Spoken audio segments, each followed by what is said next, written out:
Welcome to the Breathe Belief podcast show where I am your host, Brianna. And I am so freaking lit up about the things I talk about and the things that I share, which is why I have a podcast. So if you haven't subscribed already, please go do that because I am here to share a very specific message with you.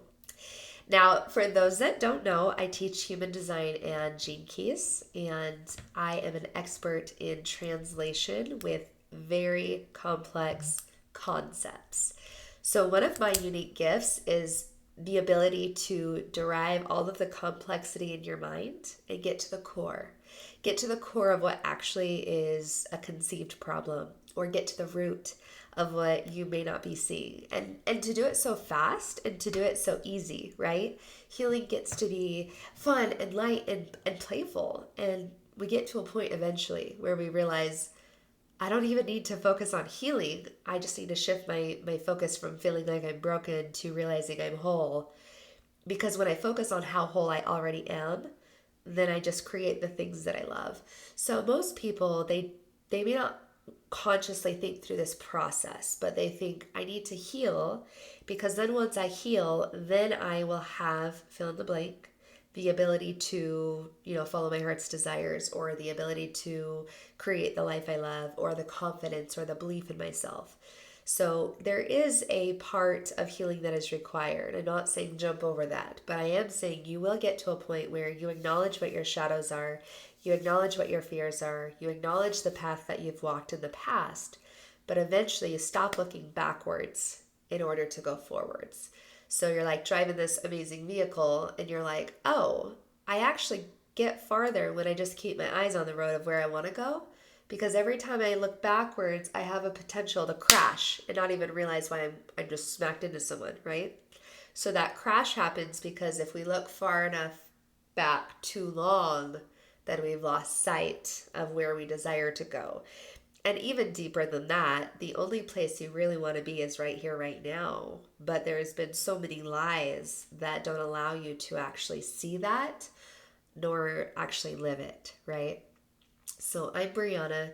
I am an expert in human design and gene keys. And beyond just labels of what I'm passionate about, I think at the end of the day, I'm here to help you resolve your hunger. So what the hell does that mean? Well, I'm here to help you resolve the insatiability and to help you come back home to yourself so that you stop running from yourself. So hunger in today's society looks like having sex all the time and binge eating and eating lots of food. It looks like not committing to one job or one thing. It looks like being on this chase of dopamine hits because chemically our brains are wired to get that hit, right? We're like, I just want to feel something and I want to feel it now.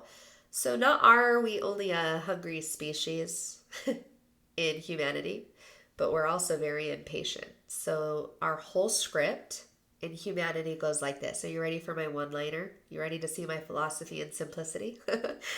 My philosophy is that it's really fun.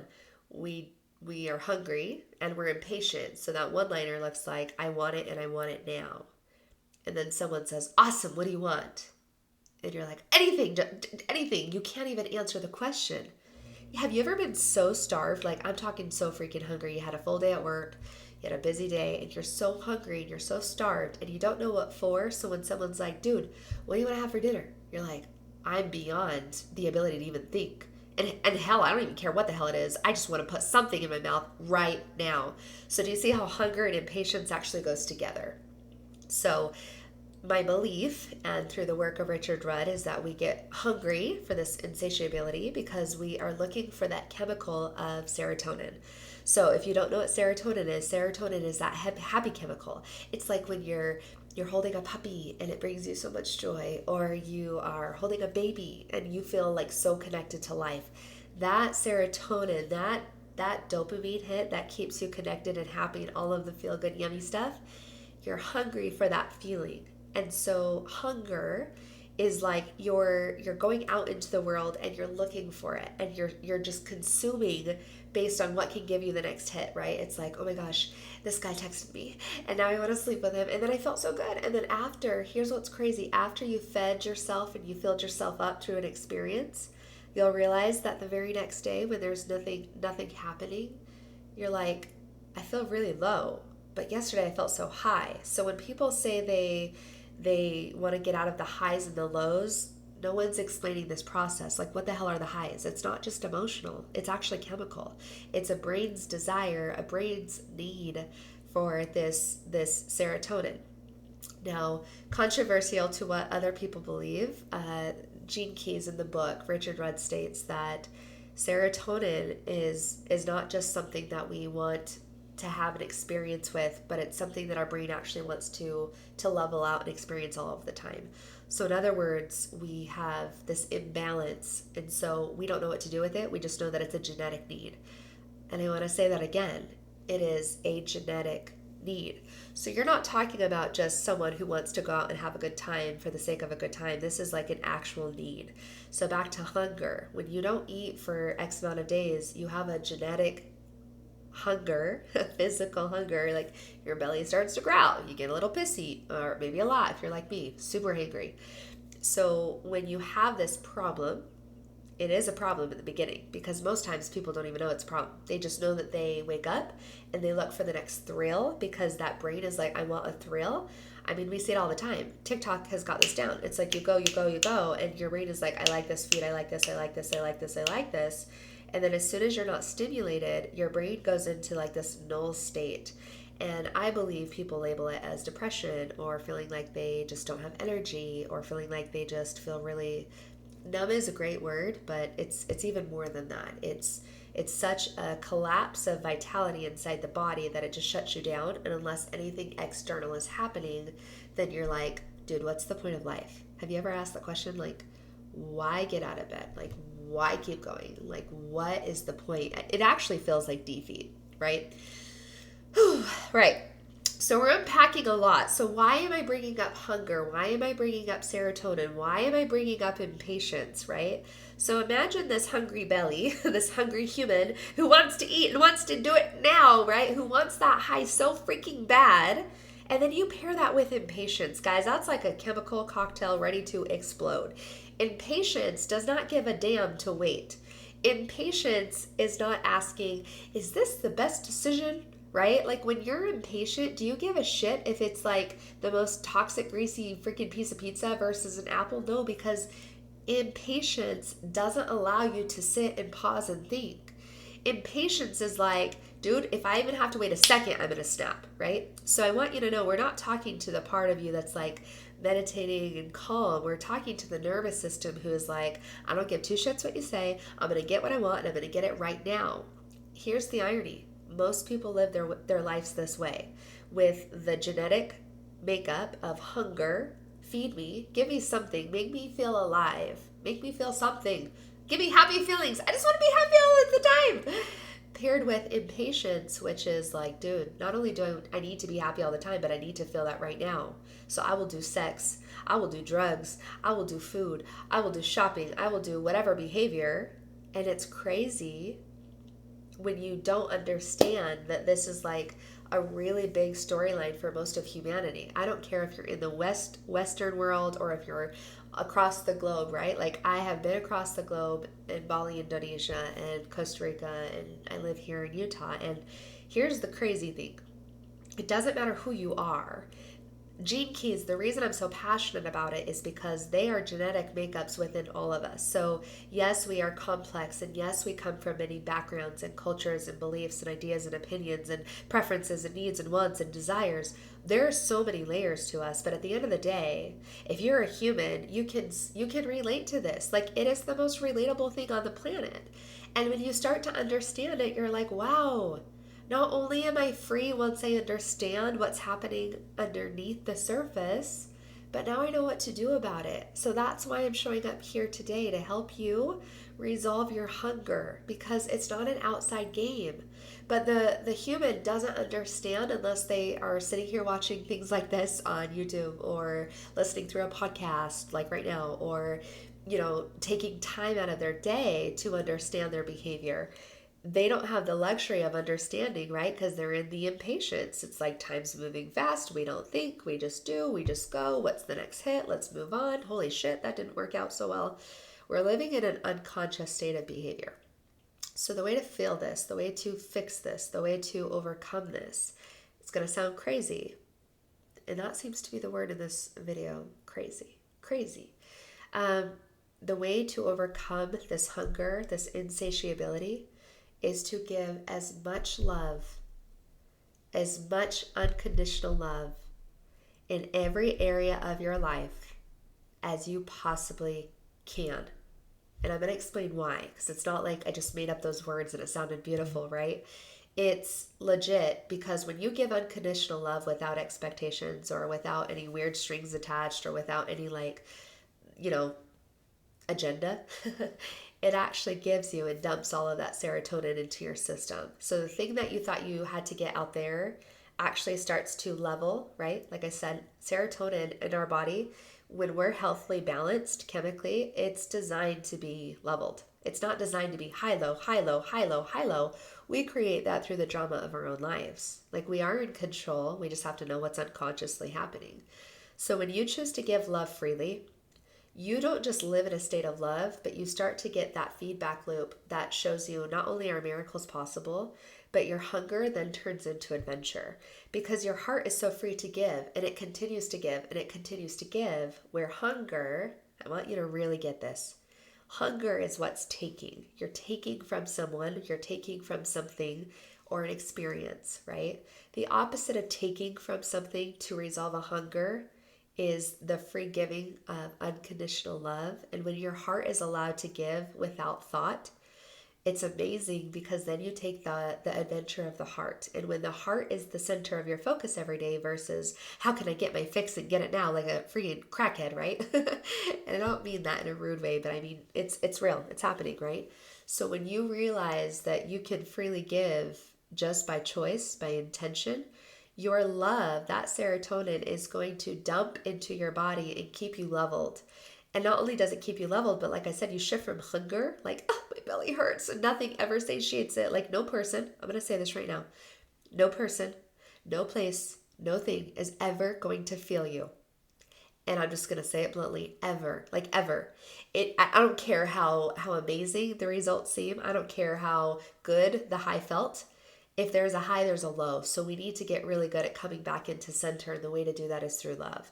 So when you give freely, you're not taking, and you're not trying to satiate something, because you fill yourself up from the inside out. And when something is full, like if I was a vessel and I was hungry, I'd be like, gimme, gimme, gimme, gimme, gimme. I want more money. I want another person. I want more love. I want another lover. I want this. I want this. I want that, right? It's like constantly like, fill me up, fill me up, fill me up. I feel empty inside. That's one way it expresses. But on the other side, the potential is beautiful.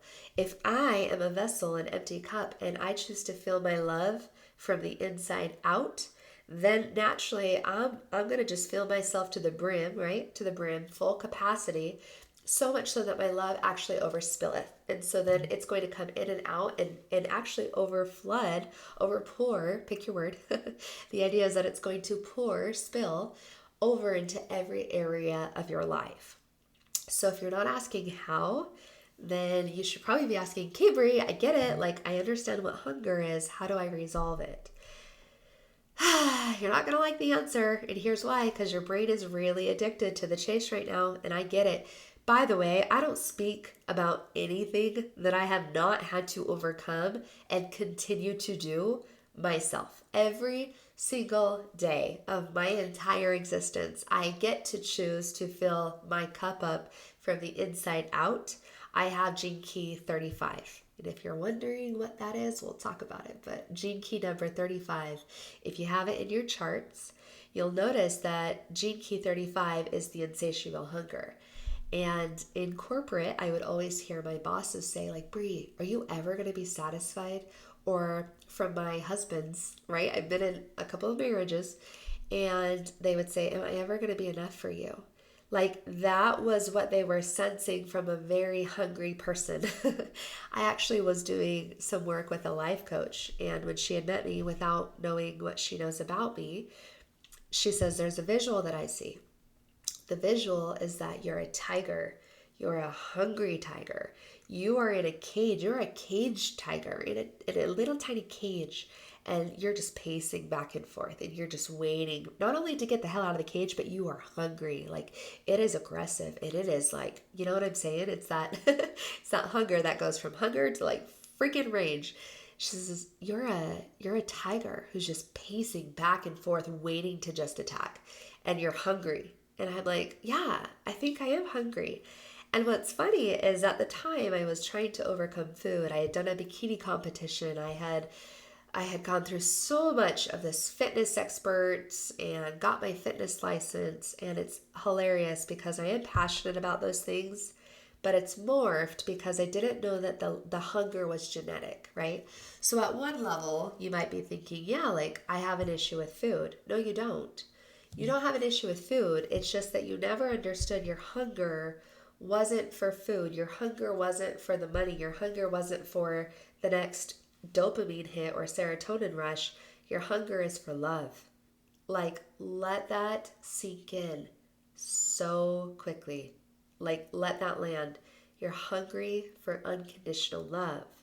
So when you go after these things and you're on the prowl like a hungry tiger who wants to get out, wants to get the thing, and wants to get it now, you don't give a damn what the consequences are. You don't care who you hurt. You don't care who's involved. You don't freaking care because you're getting your survival needs met, right? If you were a tiger, you wouldn't be like, oh, am I going to hurt their feelings if I rip their head off? No. You'd be like, cool, I got mine. Next. Like, and when we live in a world where people are hungry and starved and we don't know what we're starved from, it becomes a society who is willing to harm someone else at the expense of meeting their own survival needs. So I'm not kind of passionate about this work. I've committed my life to this work, to this ability to translate these ideas to you so you can see how relevant it is to your life, but also to help you shift and see that your behaviors are not the problem. It's just that your needs are not getting met. And if I can get to the core solution with you, then you're able to transform your entire life and raise your frequency, dude. Like, you can have everything you want. But someone who's going out there and having an amazing experience from the place of adventure is already full, is already so connected with love and unconditional feelings of like, like feel good chemical serotonin, right? Versus the person who's like, I'm freaking empty. I freaking feel like there's an emptiness inside of me, and I'm willing to do whatever I have to take from that person, that thing, that food, that experience to fill myself up. And then it's like shitty because the next day you're empty again. So you're constantly playing this game where it's like, I have petroleum in the car. I feel really good. That external thing gave me a dopamine hit. He told me I was beautiful. She did this, whatever. And at the end of the day, if you don't put your petroleum in your car and you're waiting for an experience to give that to you, you're effed. You're literally effed because you're not in control the way you think that you're in control, right? So here's the name of the game. You've got to fill your cup from the inside out with unconditional love. I don't care if that's a meditation. I don't care if that's sitting in nature. I don't care if that's solitude. I'll tell you what I did or what I continue to do. And it's meditation. That's what works for me. I put in the sounds that I want to hear. I use my senses to connect to that part of me that's like, what do I want to feel? What do I choose to feel today? I choose to feel full. I choose to feel unconditional love. I choose to feel expansive. And when I connect to that higher source, that higher power, to God, and I feel that from the inside out until I feel full, then the rest of my day, everything else is just overflowing and nothing's taking from me because I'm not an empty vessel. And I don't need to take from anything either because I recognize love is love, dude. And if I'm withholding or if I'm trying to like mitigate who deserves my love and who doesn't, it's choking the flow. Okay, so it's like a hose that has a kink in it. And your hunger, you just didn't know the kink in your hose was that you've got to do it for yourself, because if you don't, it's a really painful road. And I will share a lot of stories of how I know that to be true. But now that I'm on the other side of this, I will tell you the feedback I'm getting from those same people, right, in my life or existence is no longer like, dude, you always have something crawling up your pants. You're always restless. You always need to go chase the high. The feedback I get now is like, dude, you live a really inspiring, adventurous life. And I'm like, yeah, because I love me. Number one, I love me. So my need of love is met. And now that my need of love is met, I feel like, yeah, I'll take an adventure because I'm not going for it for the high, right? It's no longer about the high. It's about a beautiful experience. And I'm open to a beautiful experience, but I'm no longer going to hit the low because I was chasing the high. I'm just satiated because whether the experience does or doesn't happen, I'm content with the love that I've sourced. So, in order to source that love, you've got to find that feeling within you, and then you've got to grow it like a baby. You've got to grow it like a tree. You've got to water it. You've got to continue to do that. For the first week, probably doesn't feel like much. Next week, maybe a little different. But if you stick to that process, your hunger, it will no longer be about the food. It will no longer be about the drugs. It will no longer be about the escapism. It will no longer be about the way we seek and we chase.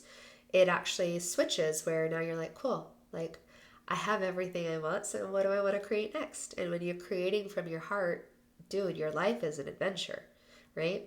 So I hope that makes perfect sense. And I'm curious to hear where you see that show up in your life. So if you haven't purchased the Gene Key book, purchase Gene Keys by Richard Rudd. I also have a beautiful, beautiful way in which I teach this. So if you're open to learning more about that, I have created a self-study course for you. And it takes 175 different modules, and it breaks it down in really tangible, beautiful ways to not just unroll or unravel your awareness, but to take you to that true epitome of what is it like to be free? Not done yet. Not only is it what is it like to be free, but what is it like to be free being me, right? That's what I stand for. It's so simple. The real thing that you're after at the end of the day, hungry or not, is you're after the okayness, the permission to be you, and not just be you, but be fully you. And when you are able to be you and be loved, that is my idea of real freedom. So I'm excited to hear your breakthroughs. I'm going to put a link in the description to that self-study course that breaks down concepts exactly like this one with a lot of extra material, resources, etc. But I encourage you to go, your action step is to go connect to unconditional love and to continue making that your focus. So every time you think you need to go out and get that dopamine hit, or that serotonin rush, I want you to pull all of that energy back in, and I want you to close your eyes and I want you to tap in. Literally, when I say tap in, I want you to close your eyes and tap in. And I want you to remind yourself that what you crave and what you're hungry for, you can self-generate. And it's not wrong to go have experiences.